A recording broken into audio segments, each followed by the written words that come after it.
केलेला आहे. मला 2च शब्द इथे सांगायचे आहेत, ते म्हणजे मी कशी इकडे कनेक्ट झाले. मला तिथे बसलं तरी सुद्धा मला रडू आलेलं, पण मला असं वाटलं की मला नाही रडायचं आहे.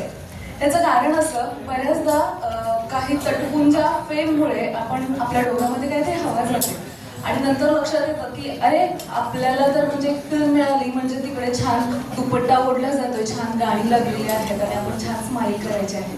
तर असं काही नसतं, असेही चित्रपट असतात. हे मला कळलं जेव्हा मी विशाल सरांना पहिल्यांदा भेटले की तुझे डोळे इतके छान आहेत, तर मला तुझा अभिनय दाखव आणि अभिनय करायचा आहे आपल्याला. तर मला असं वाटतं की खऱ्या अर्थाने मला अभिनय कसा करायचा आहे आणि अजून कशा पद्धतीनं तिची तळमळ जी आहे डॉक्टर बाबासाहेब आंबेडकरांच्या विचारातून तिला कसं पोहोचवायचं आहे, न बोलता सुद्धा तिची धग आहे आतमधली, ती समोरच्याला जाणवून द्यायची आहे.